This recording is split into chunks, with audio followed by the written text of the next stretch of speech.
vamos a dar inicio a un estudio sobre el tema de la idolatría y lo vamos a hacer con rigor, con juicio, con objetividad. Vamos a tratar de desentrañar el sentido real del texto sagrado en relación con el tema de la idolatría. Vamos a estudiar además cómo fue el desarrollo de la cultura del pueblo hebreo, no solo del pueblo hebreo, sino también de los pueblos vecinos cuya cultura, directa o indirectamente, afectó el desarrollo del pueblo israelita. La idea es que podamos, al revisar el texto, entenderlo en su real sentido y alcance, atendiendo precisamente al entorno o al contexto mismo del pasaje sagrado. Vamos a iniciar desde el repoblamiento mismo de la tierra. Después del diluvio, las Sagradas Escrituras tratan de explicarnos cómo la tierra fue repoblada. Y esa explicación nos las presentan a través o a partir de tres personajes que son los hijos de Noé. Hablo de Jafet, de Sem y de Can. Sem, que es el mayor de los hijos de Noé, es el padre de los semitas. Toda la raza semita desciende del tronco de Sem. Por ejemplo, Asur fue hijo de Sem. Asur es Asiria. Asiria se asentó, el pueblo asirio se asentó en la parte norte de Mesopotamia. Recordemos que Mesopotamia significa territorio separado por dos ríos, el Tigris y el Éufrates. Entonces, en la parte norte de Mesopotamia encontramos a los asirios, descendientes de Asur, hijo de Sem. Y en la parte sur de Mesopotamia encontrábamos a los babilonios, encontramos Babilonia, que en la parte alta estaban asentados los acadios y en la parte baja los sumerios. De allí, de esas tierras, recordemos que Babilonia también se conocía como los caldeos. De esa parte es que Dios llama a Abraham, lo llama exactamente de Ur de los caldeos, para darle en herencia la tierra que Dios promete en los descendientes de Abraham. Aquí va a haber algo importante porque además de Asur, Sem también fue padre de Harán, de los arameos, lo que hoy es Siria, lo que es la parte sur de Irán. Quiere decir que los israelitas consideraban estas áreas como semitas. Por su lado, Can, que es el hijo menor de Noé, tuvo 4 hijos. Cush, que es Etiopía, Fut o Put, que de acuerdo al historiador Flavio Josefo es Libia, Misraim, que es Egipto, y Canaán, que va a ser la tierra que Dios va a dar en herencia a los descendientes de Abraham. Precisamente, decíamos hace un rato, Dios llama a Abraham de Ur de los Caldeos y lo va a llevar a las tierras de Canaán, las cuales va a dar en herencia a sus descendientes. Este Canaán entonces era hijo de Can, hijo a su vez de Noé. Miren lo importante del siguiente detalle. Noé profiere una sentencia, una maldición en contra de su hijo Can por un hecho del cual Can es el autor del hecho, de la situación. Pero la sentencia no la profiere directamente sobre Can, sino que lo hace sobre su 4º hijo, Canaán. Noé le dice a Canaán que será siervo de siervos, que será siervo de sus hermanos. Esa es una primera parte de la maldición. Canaán será siervo de sus hermanos. Decíamos hace un rato que uno de los hermanos de Canaán era Misraim, que es Egipto. Recordamos que el pueblo hebreo es esclavizado por cerca de 400 años precisamente en Misraim, en Egipto. Es la forma también como los hebreos explican esa tragedia que el pueblo sufrió de servir por cerca de 400 años en esas tierras egipcias. La explican entonces a través de la maldición que Noé profiere sobre Canaán. Será siervo de sus hermanos, uno de sus hermanos era Misraim. Pero atención a la segunda parte de la sentencia, Porque esta segunda parte va a decir Noé que Canaán va a ser además siervo o esclavo de Sem, de la descendencia de Sem, de los semitas. Hace un rato también decíamos que de Sem descienden los asirios. Su hijo Asur era el padre de los asirios. Y miren lo que ocurrió con el pueblo de Israel precisamente en relación con los asirios. Cuando los israelitas salen de Egipto en cabeza de Moisés y luego llegan a la tierra de Canaán ya guiados por Josué, allí en las tierras cananeas, específicamente en Siquem, donde se ha hecho la repartición de las distintas tierras en cabeza de las 12 tribus de Israel, pues no propiamente a los 12 hijos de Jacob, porque recordemos que los levitas no recibieron en herencia tierras. De ahí ese salmo maravilloso que dice: me ha tocado un lote hermoso, me encanta mi heredad. Era un levita en oración. Ese levita estaba dando cuenta que si bien no le tocó tierras en herencia, le tocó la heredad perfecta, Dios, el servicio al Señor. Entonces, las 12 tribus, en esas 12 tribus se repartieron las tierras, pero ni a los levitas ni a José les tocó tierra. Por estos dos personajes, por Leví y por José, entran los dos hijos de José, Manasés y Efraín.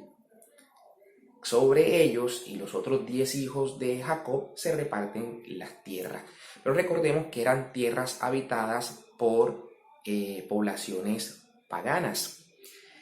Esto ocurre, esa repartición de tierras, la llegada al pueblo, la llegada a Canaán, ocurre cerca del año 1220. En esa fecha datan los historiadores que tiene ocurrencia la instauración del pueblo hebreo en estas tierras cananeas. Años después, exactamente en el año 1030 aproximadamente, de acuerdo a los historiadores, Israel se erige como reino al entronizar a Saúl. Le sucede luego David y sabemos que viene toda esa expansión del reino con David. Luego le sucede su hijo Salomón y posteriormente su hijo Roboam. Aquí va a pasar un detalle importante con Roboam, porque en Siquem también Roboam es llevado a una junta, digámosle así, a una asamblea, en la cual va a haber una revuelta del pueblo que no lo va a reconocer como su rey por una razón muy sencilla, porque años antes su padre Salomón había financiado la construcción de las tantas obras que pudo acometer, las había financiado, entre otras cosas, con los impuestos del pueblo. El pueblo se quejaba por la carga impositiva, la carga tributaria tan fuerte que tenía, y le pidió a Roboam que aligerara esa carga. Roboam se hace asesorar de los ancianos y encuentran que el pueblo está presentando una petición válida y que debe aminorar esas cargas. Pero acude luego a los jóvenes y los jóvenes le dicen que no, que si aligera las cargas eso es muestra de debilidad. Por esa razón, Roboam acata el consejo de los jóvenes y no solo que no baja los impuestos, sino que los aumenta. Eso generó una revuelta que terminó con la división del reino. 10 de las tribus de Israel no reconocen a Roboam como su rey y proclaman rey a Jeroboam. Entonces Jeroboam va a empezar a gobernar en ese año 930 en la parte norte de Israel para esas 10 tribus.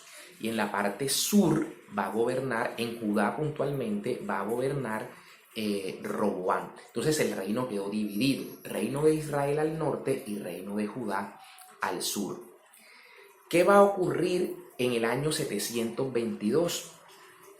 El pueblo asirio invade la parte norte y de hecho borra el rastro de esas 10 tribus que habitaban allí. Asiria entonces conquista la parte norte. Se está cumpliendo la maldición que había dicho Noé sobre su hijo Canaán, que además los hijos de Sem iban a apoderarse de Canaán. Es decir, Canaán iba a servir también a Sem.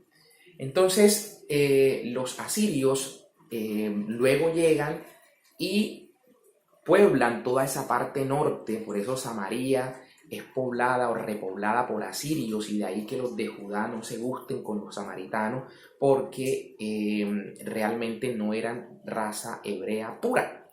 Y por eso era ese conflicto, porque fueron pobladas esas partes nortes, entre ellas Samaria, por los mismos asirios que tomaron mujeres también asirias o de Israel, y hubo un cruce allí en el cual la raza israelita no era pura y servían a dioses paganos, a los dioses de Asiria. Parte del territorio se fue exiliado a Siria, pero años después va a venir Babilonia y ataca a los asirios que estaban asentados en esa parte norte.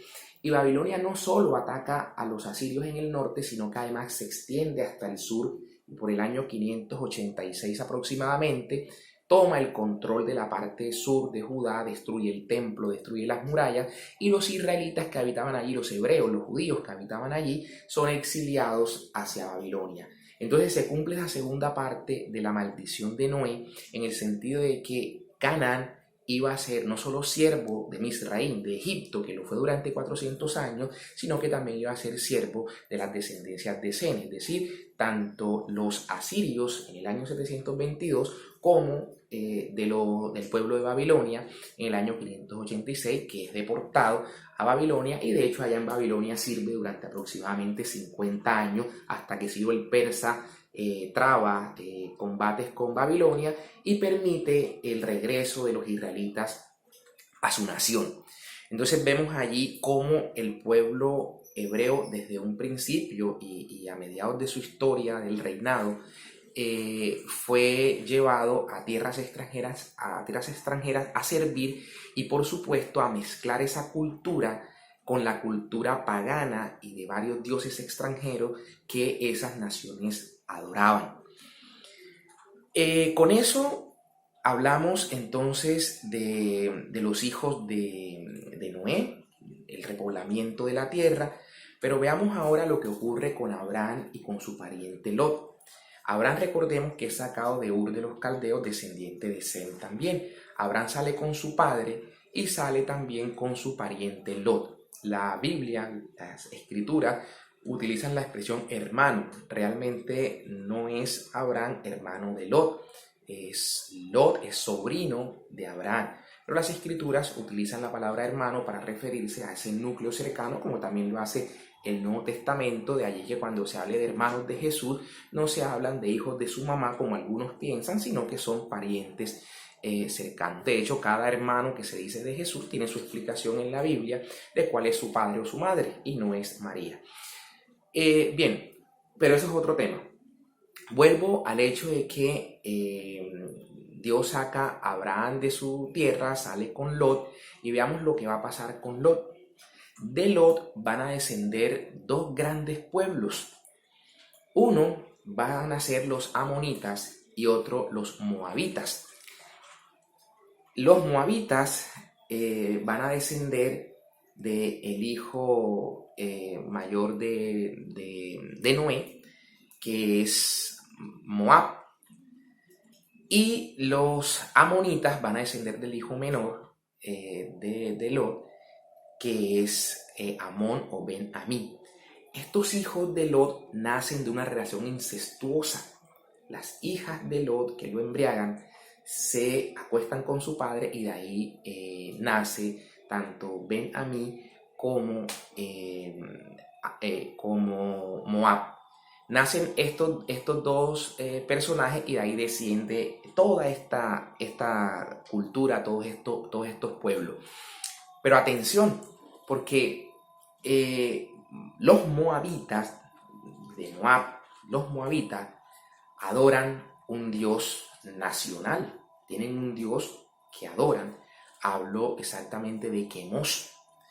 Hay un hallazgo arqueológico en el año 1868. Se encontró lo que se conoce como la estela de Meshach, una inscripción, una lápida, un monumento que tiene una inscripción en 34 líneas en alfabeto paleohebreo. En esas 34 líneas se da cuenta de algunas victorias del rey Meshach que reinó en el año 850 a.C., pero no solo las victorias, sino que allí se evidencia que los moabitas adoraban a su dios nacional, que era Quemos.